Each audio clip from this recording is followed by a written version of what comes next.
Where would we be without the various products delivered by the men and women in the trucking industry? Healthy Conversations in Trucking podcast is a platform for professional long-haul truck drivers to share their journeys over the road, educating listeners about the trucking industry and lifestyle. Now, let's dive into the conversation on this brand new episode. Greetings, everyone, and thank you for joining us on this episode of Healthy Conversations in Trucking. I'm here with Jonathan. Hello, Doc. How are you? I'm great. And we are going to be sharing a little bit of an update with all of you. It's, I won't even be mysterious. So if you happen to be tuning in for the very first time, welcome to the podcast. We are really just kicking off. This is episode 12. So we've been releasing brand new episodes each week, sharing stories of the men and women who are over the road, driving trucks, delivering goods, products across the country. And I've just been learning so much in this short period of time from the guests that we've had so far.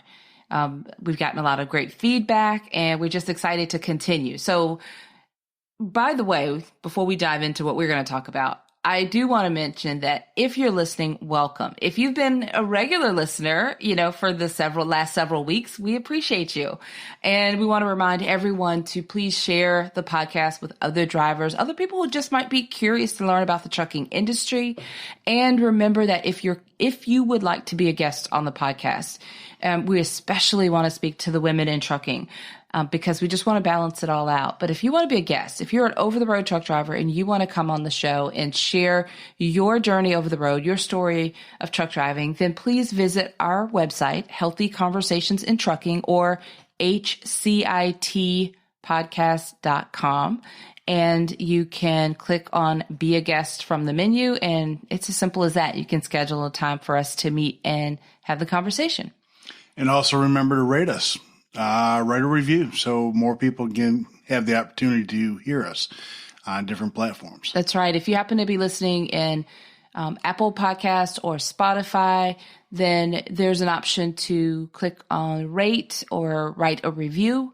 And that basically helps Spotify and Apple serve up our podcast to more people who are also interested in trucking or the topic of trucking or truck drivers, which helps our show grow. It makes it more available to people who may be interested in learning, hearing these episodes and learning about the conversations. Now, from our website, you can also access all of the episodes. So again, it's HCITpodcast.com, and there's a podcast tab, and all the episodes are right there. So we make it super easy, but you can share the links from there, tell more people about it. That's why we're here. We really want to raise awareness. We want more people to know about the industry. I think that it's been incredible what I've learned in, like I said, just a short period of time. And this is for the over-the-road truck drivers to come on the platform and share their stories, but it's for everyone to hear. So. And we've had some good guests, and we've had some interesting conversations. And yes, you have definitely expanded your doctor head and put in some knowledge in there you've never known. So that's it's been fun. It's been a lot of fun to listen to the people. I've known just about everybody who's been on the podcast so far. We'd love to have other people that I don't know come on here and, share your experiences also. Yeah. But it's been a lot of fun. Yeah, it has been. There's a bit of work that goes on behind the scenes putting this together. We do have great support. Shout out to our support team. Ooh. And we just would like to keep this growing. This is not the sole job for me. So I do other work and another podcast, but I'm very passionate about growing this podcast and bringing on more stories to share trucking over the road. So I think we did a good job of covering all the housekeeping stuff. I think so. So today, we're just here to chat and share a bit of an update with you.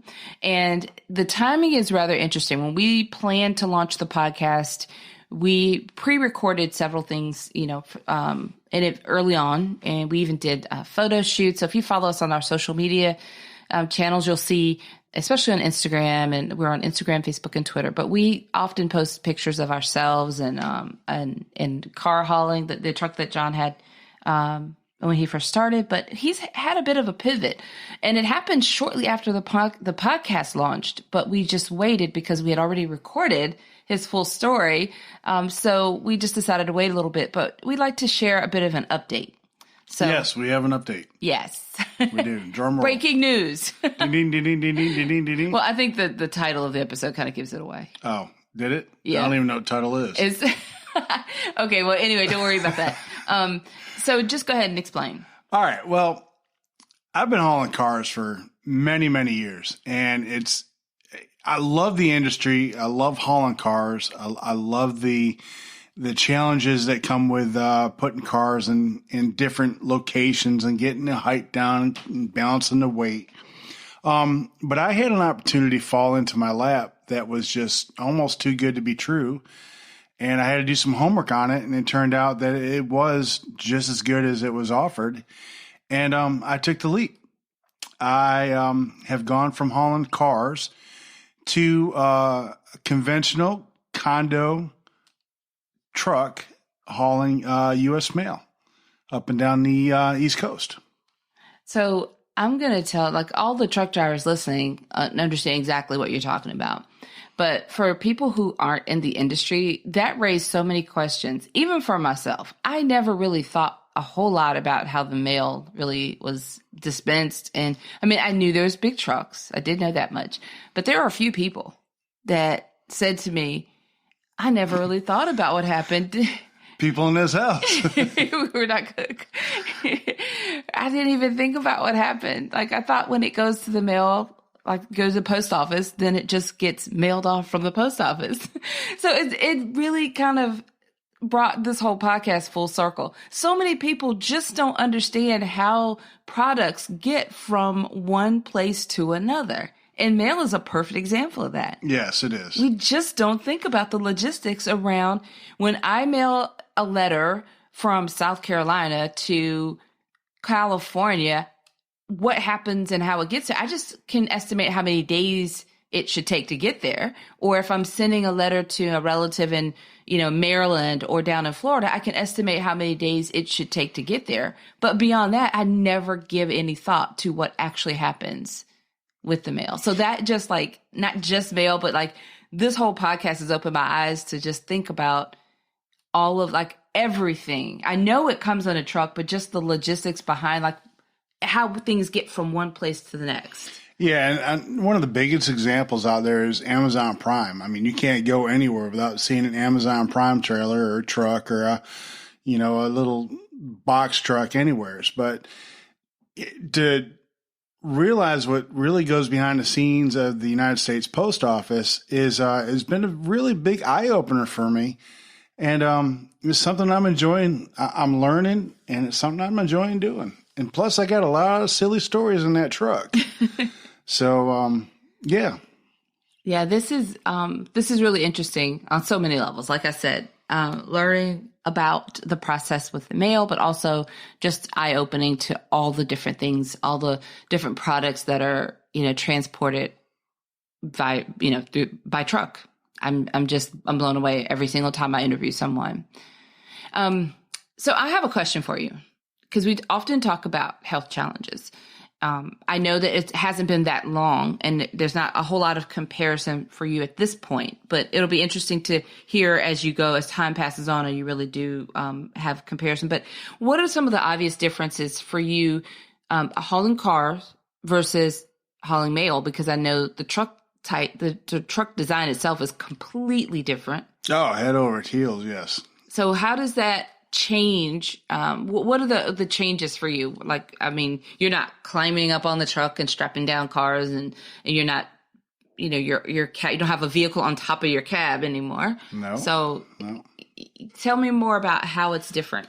Well, when you get in hauling cars, and a lot of my friends will, relate to this, it's muscle memory.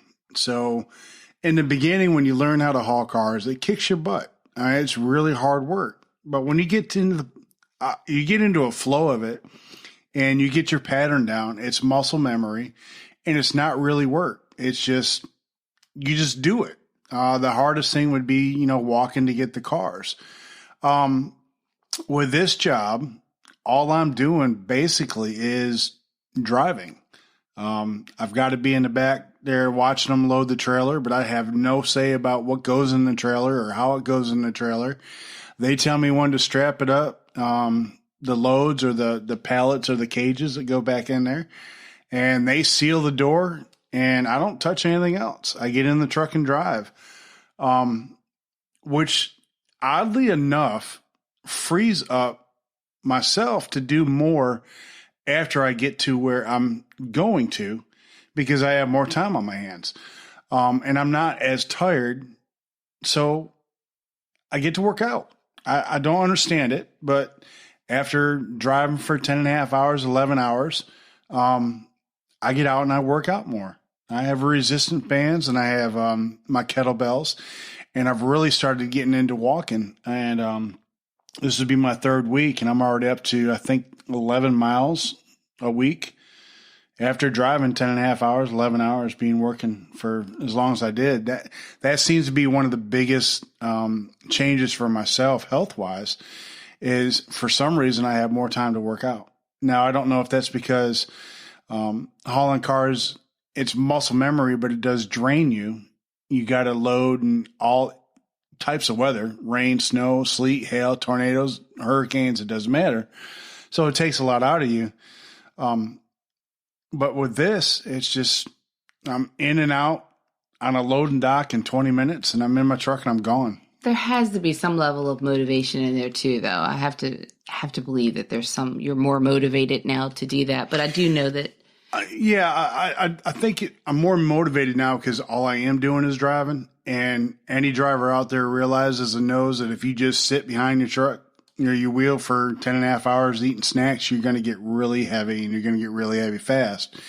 So it's almost like there's something in the back of my mind saying, I've got to get out and I've got to move. Yes, my job is great and it's easy, but I don't want to become lazy. Mm-hmm. And you can become lazy in this industry very, very fast. And we don't want to say lazy, because that really doesn't, I mean, I guess I see what you're saying, but it just sounds bad if you're saying you're lazy. Do you really think you were lazy? I think I was tired to the point where I knew I had to go to sleep, or I had to get out of the truck and, get a shower and get back in the truck and go. Another part of this job that's different from hauling cars is I'm now an hourly employee instead of commission. Now, when you're a commission driver, and there's a lot of people out there that can relate to this, it's go, go, go, go, go all the time. The more money you put on the truck, the bigger your paycheck is at the end of the month. But you don't get paid for everything you do. So that's being an hourly employee. I don't have to go as hard, and I'm not working as hard or as fast as I was with hauling cars. So now it's like I slow down a little bit, and I'm more rested when I get to where I've got to drop off, because I'm not fighting traffic all the time, and I'm not trying to get ahead of anybody, or, trying to get there as fast as I can. So stress level is different. The stress level is 0.02% now. Well, I think it's interesting. I like that you're driving. I mean, that you're walking more. We did just order your new walking shoes, which is nice. We did. Yeah. That's good. And I guess time will tell. We'll see. I'd love to know more about the differences over time. But for me, from where I'm standing, the big obvious difference is the space and the layout of the cab. Like, you literally can stand up in yours now. It's so funny because being in an auto hauler for years upon years, getting back into a conventional truck, the first couple of weeks, I was still bending over as soon as I got out of my seat to get into my bunk. And then, putting my clothes on, I'm still sitting on the bunk, and it just hit me one day, and I'm like, wait a second, I can stand up now. Now I can stand up. I can do jumping jacks in my truck if I wanted to. So that difference right there was just, it's mind-boggling for, it goes back to muscle memory, right? You hit your head enough in your auto hauling truck, you're not going to want to stand up. So you bend down and get in the back of the bunk. But, now I've got so much room. It's funny because that first couple of weeks, that's all I did was get out of that seat and bend to go back to the bunk. Well, that's our big update for all of you. I think it's going to be interesting as time goes on. You start to develop your stories. He's got quite a few already, but we're going to save those for another episode. It's just been a little while, about 3 weeks or so for the walking. It's been a while since he switched over. Like I said, we pre-recorded the earlier episode about him in car hauling, so we wanted to come back and give you this update with the switch. So I guess we have it. Do we miss anything? No, I don't think so. I mean, it's been a great experience so far. I'm learning this industry. It's, you bumping docks again. So that's a different change. You bump a dock in a car hauler, you're paying probably $15,000 for a new rear end on a car. So this is a little different. So, the stress level is less. And I'm enjoying it. You're missing the cars, though. I miss cars. I ain't gonna lie. I miss the industry, and I miss the guys, and I miss the cars, and all that stuff. But this was, like I said, this was an opportunity that fell into my lap that just was too good to be true, and it turned out to be good. So I do like the consistency in your schedule. Yes, you had a pretty decent schedule before, but this one is. I like this one. Yes, even better. So, I like it too. That has nothing to do with the driving, but I do like the consistency. I like a good. Well, it helps when you like me and you want to see me a little bit more. So, I'm home on weekends, so that helps. I don't know why, but that helps. Wow. I guess that is a wrap for this time around. Once again, thank you all for tuning in, for your loyalty, for supporting this podcast in our early stages here. And like I said, if you're new, thank you for tuning in. And please go back and listen to some of the previous episodes and the interviews with the guests that we've had so far. All right, everyone. I guess that's a wrap for today. So until next time, have a fantastic rest of your day. Thank you for listening to the Healthy Conversations in Trucking podcast. Learn more or be a guest on a future episode by visiting healthyconversationsinTrucking.com or simply HCITpodcast.com.